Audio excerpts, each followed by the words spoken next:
मैं आप सभी के सामने एक नई कहानी लेकर उपस्थित हुई हूँ। आज मैं आपको एक मिनी नाम के डॉग की कहानी सुनाने वाली हूँ, जो मैंने एक किताब में पढ़ी थी।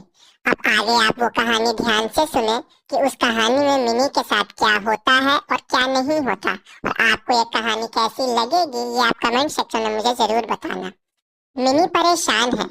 घर का चप्पा चप्पा सूंघ रही है। हर नुक्कड़ हर कोना खोज रही है।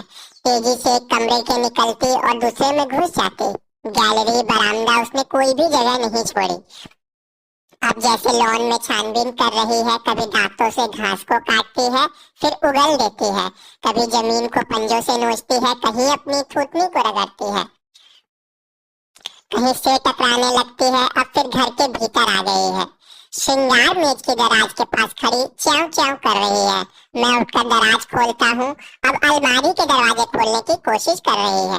कभी दांतों से, कभी पंजों से। मैं फिर उठकर उसे अलमारी खोलकर दिखाता हूँ। अब मिनी ने गुसलखाने के किवाड़ खटखटाना शुरू कर दिया है। लगातार खटखटाए जा रही है। यह सांस नहीं लेने देगी। मैं फिर उठकर गुसलखाने का दरवाजा खोल देता हूँ। मिनी नौकर के पास जाकर गर्दन उठाई याचना भरी आंखों से उसकी ओर देखती है। नौकर अपने काम में व्यस्त है। बच्चों को नाश्ता देकर उन्हें स्कूल भेजना है। रसोई के बाहर मिनी का बर्ताव वैसा का वैसा ही पड़ा हुआ है। सुबह से उसे खाने के बर्तन की ओर उसने देखा तक नहीं है। मिनी मालकिन के कमरे की ओर जाती है। मालकिन का पूजा पाठ का समय है। मिनी मुंह उठाए देख रही है और देखती ही जा रही है। पलकों में फरियाद लिए मालकिन जानबूझकर उसकी ओर सिर नहीं घुमा रही। आखिर उसी ने तो मिनी के साथ जुर्म किया है, और 2-4 दिन रुक जाती तो क्या फर्क पड़ जाता। आखिर यही होना था जो उच्च अब हुआ।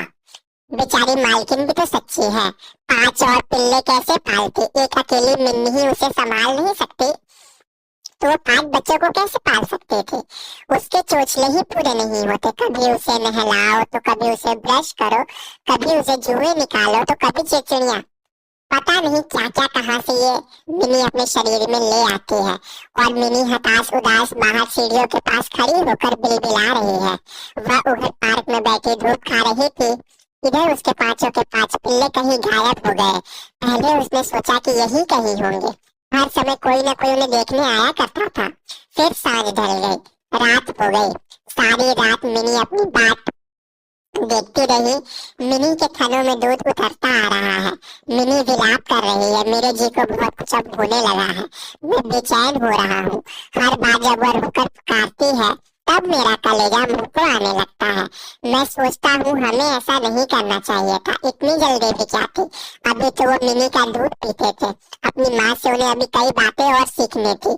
और उस पर यह वज्रपात हुआ कि उसके सभी बच्चे कहीं रातों रात गायब हो गए। यह कोना जहाँ उसने वहां में जना था, सुनसान पड़ा था, जैसे कोई वीरान हुजरा हो। घर वालों की मुसीबत यह थी कि एक के बाद एक पिल्लों को लेने वाले आते रहे, अपनी अपनी पसंद के चुनकर ले गए। पहले नर गए, फिर मादा। यह भी संभव था कि वे लोग कुछ दिन और इंतजार कर लेते, लेकिन डर यह था कि शायद कोई पिल्लों को लेने आए या ना आए। कल ही तो घर के बाहर लिखकर टांगा गया कि यहाँ नई नवाई कुतिया के पिल्ले हैं, और 24 घंटों के अंदर लोग आकर सारे पिल्ले ले गए। पिल्ले वापस कैसे आ सकते हैं। मेरी पत्नी मुझे समझा रही है। पता नहीं कौन लोग आकर उन्हें ले गए। कोई अपना पता थोड़े छोड़ गया है। कोई नाई था, कोई पारसी था, कोई मर्द था, कोई औरत। एक पिल्ला तो 2 बच्चों को ले गए हैं। भाई बहन मालूम होते थे। और मैं बेबस होकर रह जाता हूँ। अब तो नहीं बचेगी, मर जाएगी। मेरी आवाज भरी हुई है, मेरा गला रूंध गया है। मुझसे अपने आंसू रोकना मुश्किल हो रहा है। घबराने की जरूरत नहीं है, मैं इसे टीका टीका लगा देती हूँ। इसका दूध सूखना शुरू हो जाएगा। मेरी पत्नी मुझे ढांढस बंधा रही है, लेकिन इसका कोई क्या करे। मिनी तड़प रही है, आकाश की ओर देखकर बिलखने लगती है।